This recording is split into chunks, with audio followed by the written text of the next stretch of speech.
Assalamualaikum warahmatullahi wabarakatuh. Nama saya Kevin Fernando dengan nomor induk mahasiswa 29827 Dan saya Rio Firman Wandana dengan nomor induk mahasiswa 24083. dan kita di sini akan menampilkan hasil interpretasi dari Queen Rania's speech untuk mata kuliah Interpreting.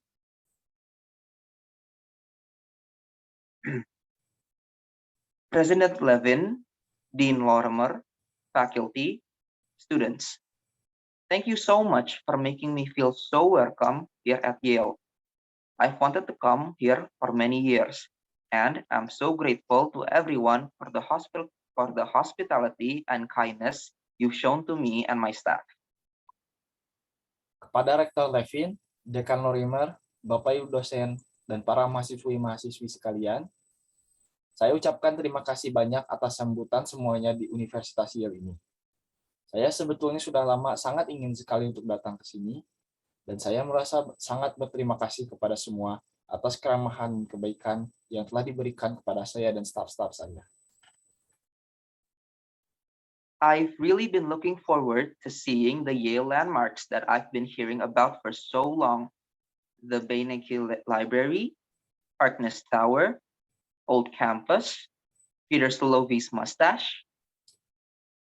Saya menantikan sekali untuk melihat tempat-tempat terkenal di Yale yang sudah saya dengar sejak lama sekali, seperti Perpustakaan Beinecke, Menara Harkness, Gedung Kampus Lama, bahkan Kumis Peter Salovey. Oh, I'm sorry. I didn't make it quite in time for that last one. But everything else is even more impressive than I had imagined. This is a spectacular place. Sayang sekali sepertinya saya tidak sempat untuk melihat yang terakhir. Tapi selebihnya sangat mengagumkan, melebihi dari yang telah saya bayangkan. Tempat ini benar-benar spektakuler. Indeed, I have to admit, as I was preparing for this visit, I wondered what on earth I could tell you that you don't already know. Yalees have won 17 Nobel Prizes, 6 presidential elections, and even 2 Heisman trophies.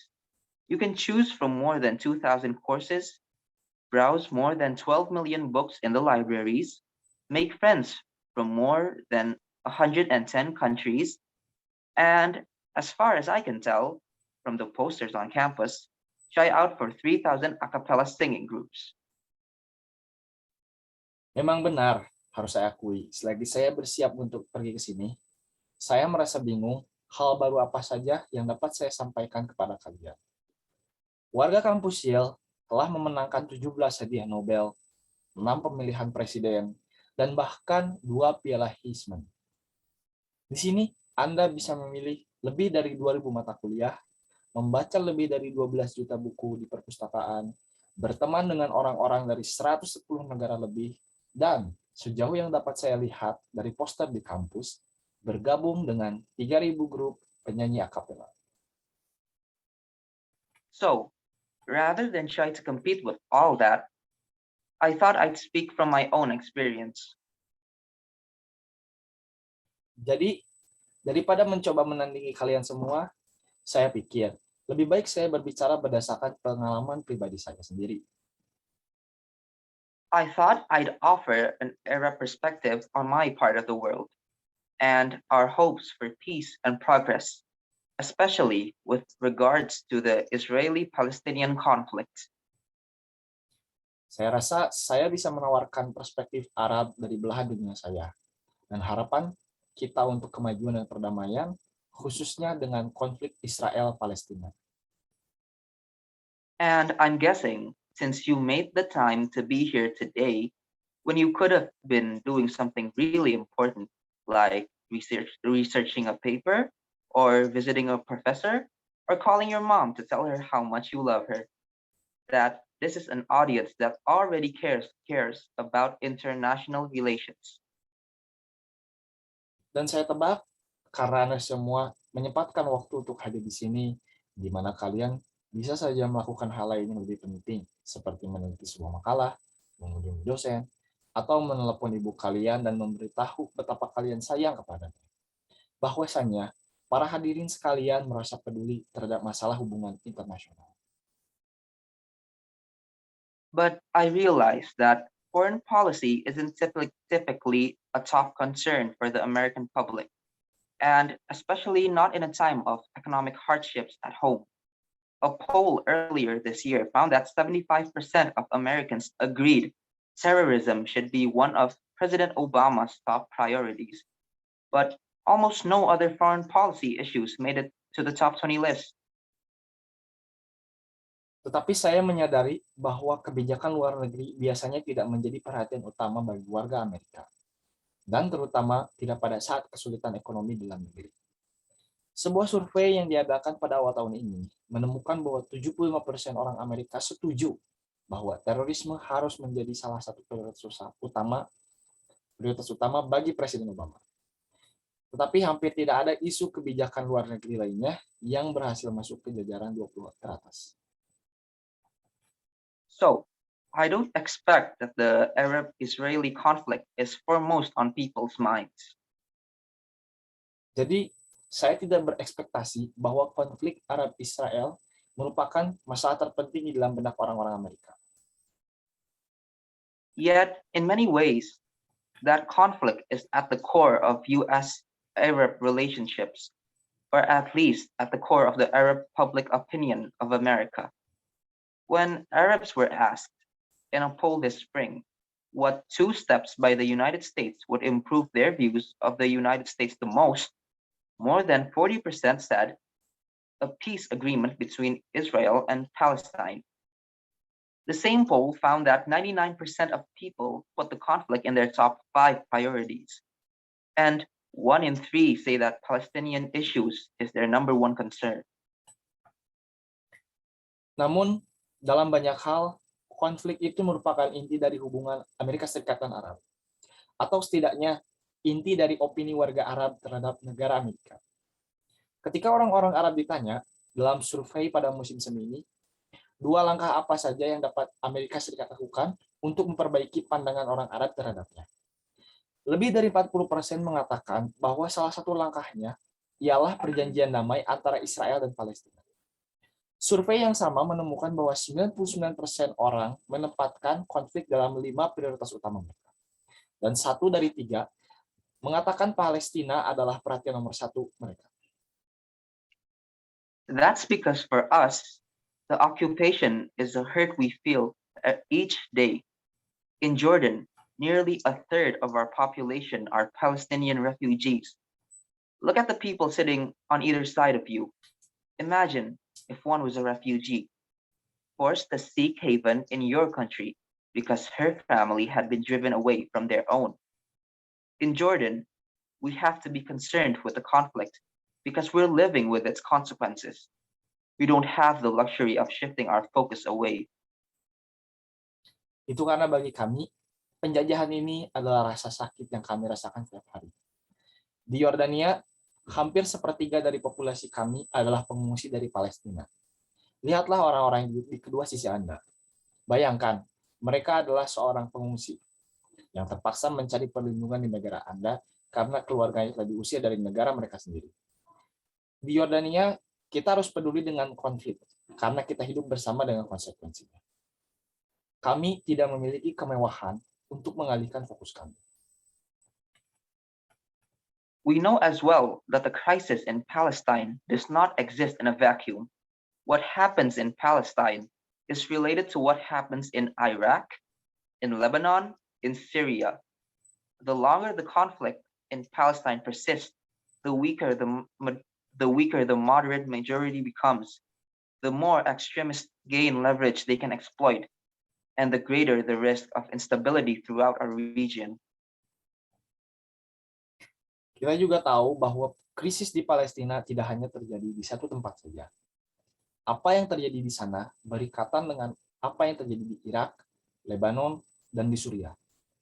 Semakin lama konflik Palestina terus berlanjut, semakin lemah pula kaum mayoritas moderat, semakin banyak ekstremis mendapatkan pengaruh yang dapat mereka eksploitasi, dan semakin besar resiko ketidakstabilan di seluruh wilayah kita.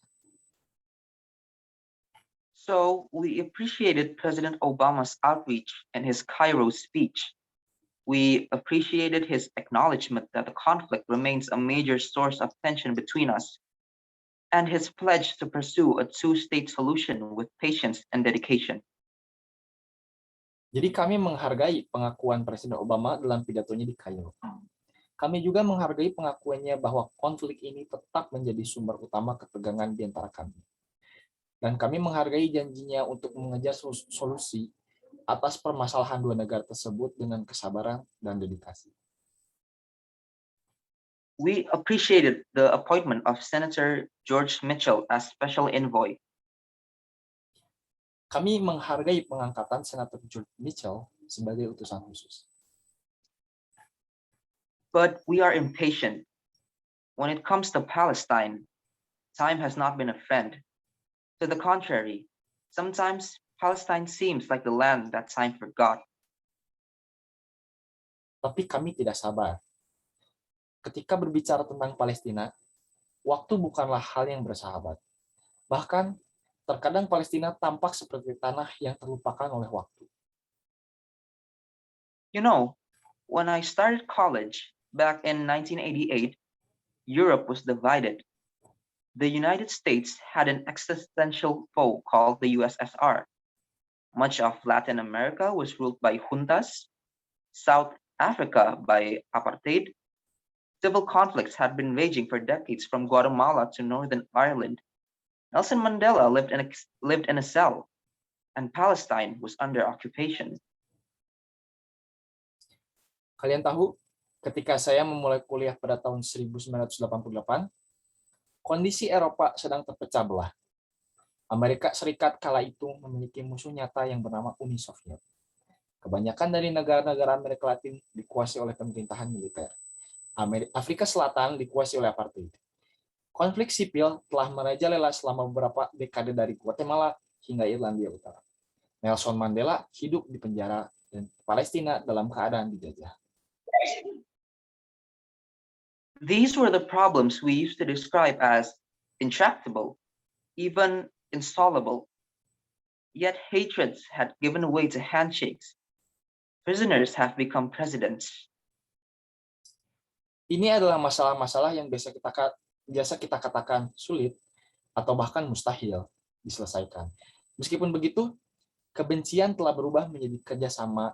Narapidana sekarang menjadi presiden. But not in Palestine.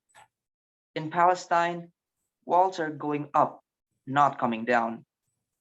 400 kilometers to be precise. The decades have brought what feels like an endless parade of starts and stalemates, missed opportunities, shattered hopes, and diminishing returns. Tetapi hal itu tidak terjadi di Palestina. Di sana, tembok semakin meninggi, bukan menurun. Setinggi 400 km lebih tepatnya. Puluhan tahun telah memberikan bagaimana rasanya berparade dengan jalan yang buntu tanpa akhir, kehilangan kesempatan, harapan yang hancur, dan hasil perang yang nihil. And I'm not here to talk about blame. That doesn't get us anywhere. It's like tracing your finger on a Mobius strip going round in an infinite loop. Dan saya di sini tidak ingin menyalahkan siapa-siapa, karena hal itu tidak akan memecahkan masalah. Itu sama saja dengan menggambar pita Mobius dengan jari kita, berputar-putar di lingkaran yang tak berujung.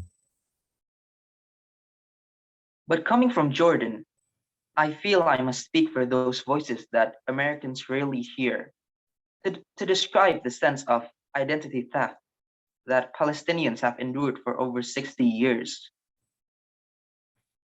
Tapi karena saya berasal dari Yordania, saya merasa bahwa saya harus bersuara untuk hal-hal yang orang Amerika jarang dengar, yaitu untuk mendeskripsikan pencurian identitas yang dirasakan oleh orang-orang Palestina selama lebih dari 60 tahun. Because their pain is about more than the loss of their land, their olive trees, their livelihoods. Their grief is about more than being kicked out of the home in which their families have been lived for generations. As one scholar put it, Land is the geography of Palestinian soul. Their very understanding of who they are is deeply rooted in the context of their environment. So, each new claim on their ever shrinking space feels like a blow to their very existence. Having no place to call their own is like having no identity at all. Karena rasa sakit mereka itu lebih dari rasa sakit kehilangan tanah mereka, pohon zaitun mereka, mata pencaharian mereka. Rasa berkabung mereka bukan hanya karena mereka diusir dari rumah mereka yang telah disinggahi oleh beberapa generasi. Sebagaimana dikatakan oleh seorang yang terpelajar, tanah tersebut adalah geografi dari jiwa Palestina. Pemahaman identitas mereka telah berakar di lingkungan mereka. Jadi, setiap tanah mereka yang kian mengecil karena terus diklaim memberikan pukulan kepada eksistensi mereka. Tidak mempunyai tempat untuk dianggap sebagai rumah, itu sama saja seperti tidak mempunyai identitas sama sekali. Think about it. When you enroll here at Yale, one of the first things you receive is your ID. It allows you access to residential colleges, dining halls, the library stacks. It opens doors. It gets you in. It shows you that you belong. And when you leave Yale, you get a piece of paper to carry with you, a diploma that gives you status before you ever have to say a word. Coba pikirkan hal ini. Ketika kalian mendaftar di Yale, salah satu hal pertama yang kalian dapatkan adalah kartu identitas mahasiswa, yang memberikan kalian akses ke kampus residensial, tempat makan, atau perpustakaan. Kartu itu membuka setiap pintu dan membolehkanmu masuk. Kartu itu menunjukkan bahwa kamu pantas di sana. Dan ketika kamu lulus dari Yale, kamu mendapatkan selembar kertas untuk dibawa pulang. Sebuah diploma yang memberikanmu status tanpa harus banyak berkata. In the West Bank and Gaza, young people like you are given an ID as well. But this ID is not about access. It is only about limitation. It limits the boundaries of where they can go, what they can do, who they can be. It's a constant reminder that in others' eyes, they're less valuable, less important, simply less. Di West Bank dan Gaza, anak-anak muda seperti kalian diberikan kartu identitas juga. Tapi kartu identitas ini tidak memberikan akses kepada mereka, melainkan memberikan keterbatasan. Kartu ini membatasi kemana mereka bisa pergi, apa yang mereka bisa lakukan, dan membatasi apa yang ingin mereka capai. Kartu itu bertindak sebagai pengingat di mata orang lain, bahwa mereka kurang berharga, kurang penting, sekurang-kurangnya. UN sources report that almost 40% of the West Bank is now covered by the settlement-related Israeli infrastructure. Barriers, buffer zones, military bases, barbed wires, and barricades. Sumber-sumber dari PBB melaporkan bahwa hampir 40% dari West Bank saat ini diselimuti oleh infrastruktur yang berkaitan dengan tempat tinggal orang Israel. Pembatas-pembatas, zona-zona penyangga, markas-markas militer, kawat berduri, dan barikade. Parents can't get to work. Students can't get to class. Sick people can't get to hospitals. All traffic is stopped, from people on foot to cars, and trucks to ambulances. The wait can be hours, often only to find the passage is refused.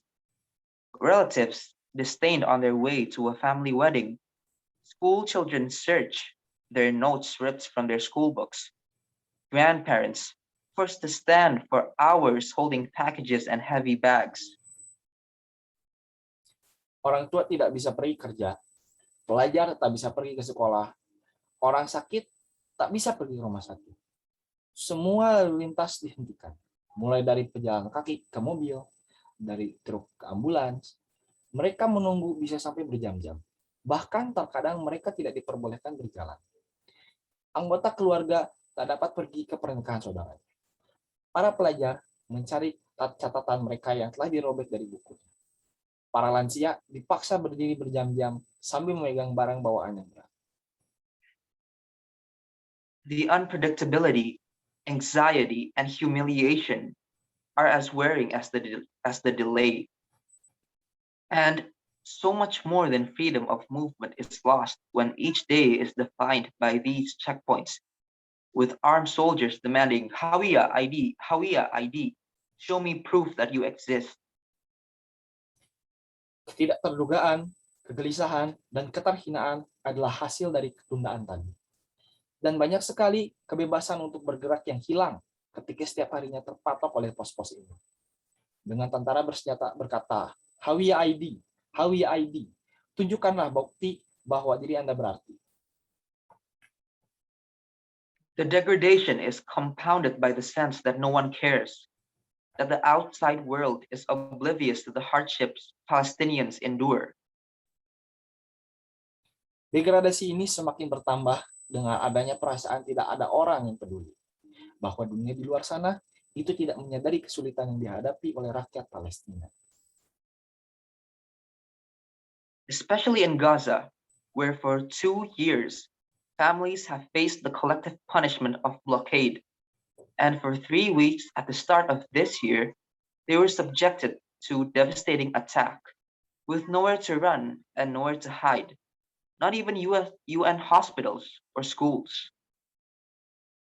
Terutama di Gaza, di mana selama 2 tahun banyak keluarga yang telah dihadapi hukuman yang berupa blokade.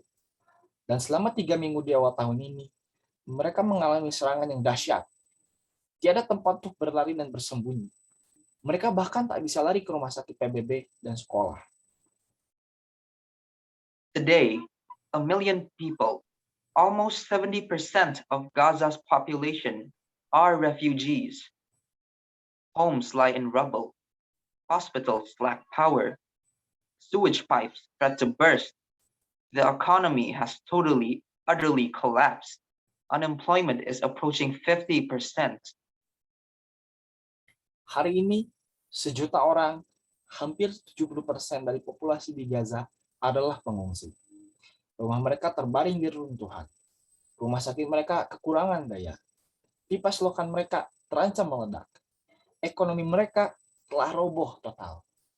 Tingkat pengangguran semakin mendekati angka 50%. The resident calls it a jail where no prisoner knows the length of his sentence. Para penduduk di sana menyebutnya sebuah penjara di mana para napinya tidak tahu kapan hukumannya akan berakhir. And not one penny of the billions of dollars pledged for reconstruction has gone through. Dan tidak sepeser pun uang dari miliaran dolar yang dijanjikan untuk rekonstruksi berbuah hasil. More than half the population of Gaza is under the age of 18. Children did not create this conflict, but they are its greatest victims. Lebih dari setengah populasi Gaza di bawah umur 18 tahun. Bukan anak-anaklah yang menyebabkan konflik ini, tetapi merekalah korban terbesarnya. Just listen to the words of the 4 small children who were found by the Red Cross in January in the shell-battered neighborhood of Zaytun, clinging to their mother's corpses. Coba dengarkanlah kepada kata-kata dari 4 anak kecil yang ditemukan oleh Palang Merah di bulan Januari. Di dalam puing-puing tempat tinggal mereka di Zaytun, anak-anak itu memeluk erat mayat-mayat ibu mereka. They couldn't speak. They were too weak to stand. They hadn't eaten for days, while the firefight raged outside the door, and their families died inside. Mereka tidak dapat berbicara. Mereka terlalu lemah untuk berdiri. Mereka belum makan berhari-hari. Sementara kekecauan berkobar di luar pintu mereka dan keluarga mereka mati di dalam. They were alive, but being alive is not the same as surviving. These children had nothing but their mother's love, and now they have lost that too. Mereka memang hidup, tetapi menjadi hidup tidaklah sama dengan bertahan hidup. Anak-anak ini tidak memiliki apapun selain kasih sayang ibu mereka. Dan saat ini mereka kehilangan itu juga. And the worst threat of all is the cynicism so many people feel, the sense that Middle East peace is hopeless, that we'll never find a solution. Dan ancaman paling buruk adalah rasa sinisme yang begitu banyak orang rasakan. Rasa bahwa kedamaian Timur Tengah itu tidak ada harapannya. Bahkan kita tidak akan menemukan sebuah solusi. Because if we throw our hands and say, this problem is too hard, we're not just writing off a process or writing off a roadmap. We're writing off people's lives. Karena jika kita menyerah dan berkata, masalah ini terlalu sulit, kita tidak hanya menghapus prosesnya atau menghapus peta jalannya, tetapi kita menghapus kehidupan orang Palestina. But let me be clear, it isn't just the lives of Palestinians at stake. Israelis too need a future of peace and security. Tapi coba saya perjelas lagi. Bukan hidup rakyat Palestina saja yang di ujung tanduk. Rakyat Israel juga butuh masa depan yang damai dan tentram. They too need to be free of wailing sirens announcing an attack. Mereka juga harus terbebas dari bunyi sirine penanda serangan yang menusuk telinga. And they too need to grow up without the shadows of walls and watchtowers. For as a columnist for a leading Israel daily wrote this spring, one of the casualties of occupation may be a healthy state of Israel itself.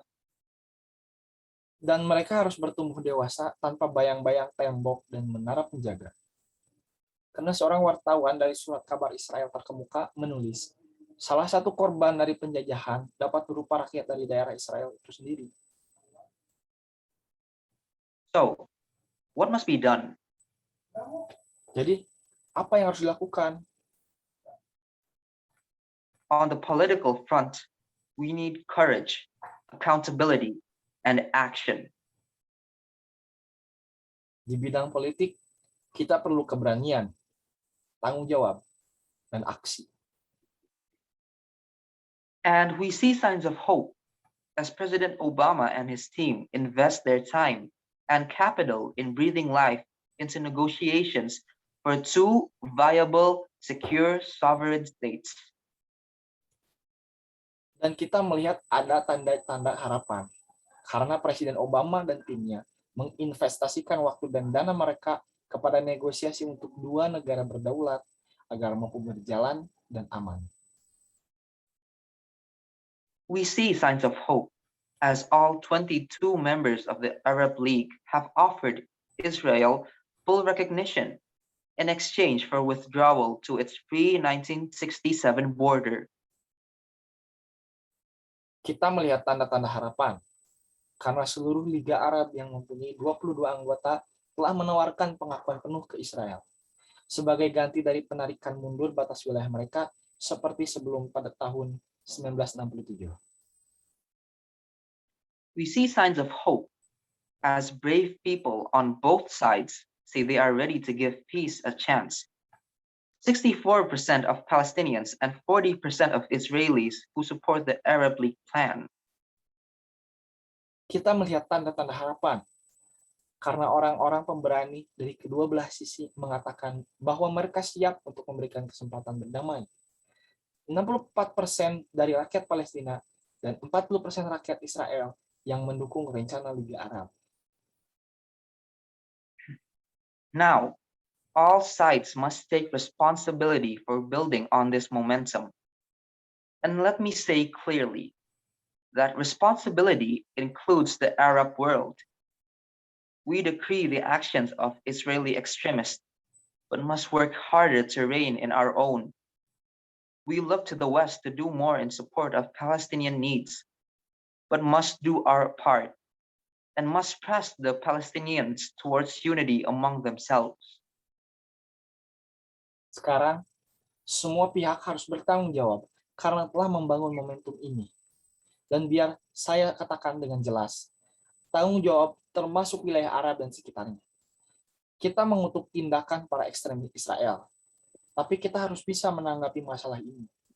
Kita meminta tolong ke negara barat untuk mendukung kebutuhan Palestina. Tapi kita juga harus mengambil peran dan menyatukan para rakyat Palestina.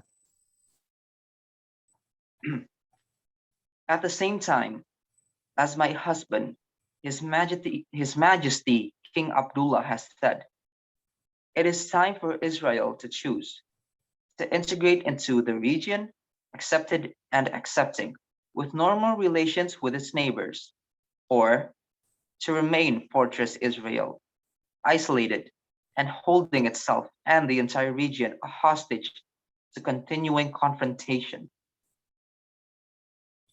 Di waktu yang bersamaan, seperti yang telah dikatakan oleh suami saya, Yang Mulia Raja Abdullah, saat ini adalah waktu tepat bagi Israel untuk memilih. Untuk bersatu dengan wilayahnya, diterima dan menerima, dengan relasi normal bersama-sama, atau untuk tetap berpisah, terisolasi, dan menahan seluruh wilayahnya kepada konfrontasi berkelanjutan. And from America too, we need sustained commitment, creative engagement, and leadership to keep the parties on the path to peaceful coexistence. Dan dari Amerika juga, kita butuh komitmen yang setia, keterlibatan yang kreatif, dan kepemimpinan untuk menjaga pihak-pihak yang terlibat untuk berada di jalan yang damai. But we need even more. Tapi kita butuh lebih dari itu. Because true peace depends not just on new lines on a map. It is not just the walls on the land that must go. We must take down the walls in our hearts. There's been so much pain, so much loss, so much fear, so much hatred and mistrust. True peace depends on reconnecting the bonds of our common humanity. Karena kedamaian sejati tidak hanya bergantung di garis-garis biru di peta. Bukan hanya dinding-dinding di wilayah itu yang harus hilang. Kita juga harus merobohkan dinding-dinding di hati kita. Sudah terlalu banyak rasa sakit, terlalu banyak rasa kehilangan, terlalu banyak rasa takut, terlalu banyak rasa benci dan ketidakpercayaan. Kedamaian sejati bergantung pada membangun ulang ikatan kemanusiaan kita. I was moved by something J.K. Rowling said in her commencement at Harvard last year. She said that humans have the unique ability to think themselves into other people's places, to learn and understand new things they've never actually experienced. Aku tersentuh oleh kata-kata J.K. Rowling di upacara pemberian ijazah Harvard tahun lalu. Ia berkata bahwa manusia mempunyai kemampuan unik untuk memikirkan bagaimana rasanya berada di posisi orang lain, untuk belajar dan mengerti hal-hal baru yang belum pernah mereka alami. And yet, many choose to remain comfortably within the bounds of their own experience, never troubling to wonder how it would feel to have been born other than they are. They can refuse to hear the screams or to peer inside cages. They can close their minds and hearts to any suffering that does not touch them personally. They can refuse to know. Walaupun begitu, masih banyak yang memilih untuk berdiam diri dengan nyaman di dalam pengalaman mereka. Untuk tidak peduli memikirkan bagaimana rasanya hidup seperti orang lain. Mereka dapat menolak untuk mendengar tangisan atau menolak melihat keadaan orang lain. Mereka dapat menutup hati mereka dan pikiran mereka terhadap penderitaan yang tidak menyentuh mereka. Mereka dapat menolak untuk tahu. Rowling went on to say, I might be tempted to envy people who can live that way, except that I do not think they have any fewer nightmares than I do. I think the willfully unimaginative see more monsters, she said. They are often more afraid. Rowling pergi dan berkata, Saya mungkin tergoda untuk merasa iri terhadap orang yang hidup dengan cara seperti itu. Terkecuali jika saya tidak berpikir bahwa mereka memiliki mimpi buruk lebih sedikit dari saya. Saya percaya bahwa orang yang tidak imajinatif lebih banyak melihat monster. Dia berkata, mereka lebih sering merasa takut. She is right. So often we dread what we do not know. We live in fear of the things we cannot see. But we'll never move forward by closing ourselves off. The only way to grow is to reach out. Ya itu betul. Sangat sering kita merasa takut terhadap hal yang tidak kita ketahui. Kita hidup dalam rasa takut pada hal yang tidak dapat kita lihat. Tetapi kita tidak akan pernah melangkah maju dengan menutup diri kita. Satu-satunya cara untuk berkembang adalah mengalahkan rasa takut itu. To truly make peace in the Middle East or anywhere in the world, we all have to learn to think ourselves into other people's places, to put ourselves in other people's shoes, to make room for other people's hopes and fears. For the more we can appreciate one another's perspective, the more dimension and depth we add to our own. Untuk menciptakan kedamaian sejati di Timur Tengah atau dimanapun di dunia, kita semua harus belajar melihat diri dari posisi orang lain. Untuk merasakan bagaimana hidup seperti orang lain. Untuk memberi ruang di hati kita untuk harapan dan ketakutan orang lain. Karena semakin kita bisa menghargai sudut pandang orang lain, semakin kita bisa menambah dimensi dan kedalaman sudut pandang kita sendiri. And in many respects, that's what a liberal education is all about. It's about asking questions without prejudging the answers, drawing lessons from other people's experiences, testing and refining our own values and beliefs, developing the habits of an open mind. Dan tanpa mengurangi rasa hormat, itu adalah inti dari pendidikan liberal. Tentang bagaimana kita dapat bertanya tanpa berprasangka buruk terhadap jawabannya. Tentang bagaimana mengambil pelajaran dari pengalaman orang lain. Tentang bagaimana kita dapat menguji dan memperbaiki kepercayaan dan nilai-nilai kita. Bagaimana kita mengembangkan kebiasaan berpikir terbuka. When we shine the light of inquiry, broad-mindedness, and compassion, that is how we find our way to our own best selves. The more open we can become, the more we find we can contain. It's the lux that leads the way to veritas. Ketika kita menerangi cahaya terhadap rasa ingin tahu itu, pemikiran terbuka. Dan rasa saling mencintai, disitulah ketika kita mendapatkan jalan kepada diri terbaik kita. Semakin kita terbuka, semakin banyak yang dapat kita terima. Itu merupakan lux yang mengarah pada jalan ke veritas. And when it comes to the Middle East, no matter how great the fears, no matter how deep the mistrust, if we shine that light, we are sure to reveal what has always and will always be true. There's no difference between the love Palestinians and Israelis feel for their children. No difference between their laughter or their tears. Dan ketika hal itu datang dari Timur Tengah, berapa besar pun rasa takutnya, berapa dalam rasa tidak percayanya, jika kita menerangi cahaya itu, kita pastinya akan menunjukkan apa yang selalu dan akan terus selalu menjadi kebenaran. Tidak ada perbedaan di antara kasih rakyat Palestina dan kasih rakyat Israel kepada anak-anak mereka. Tidak ada perbedaan di antara gelak tawa mereka ataupun derai tangis mereka. We share one humanity. As one of my heroes, Desmond Tutu, likes to say, we, all of us, have been made for goodness. We have been made for laughter. We have been made for caring, for sharing, for compassion. For we do indeed inhabit a moral universe. And yes, Goodness is powerful.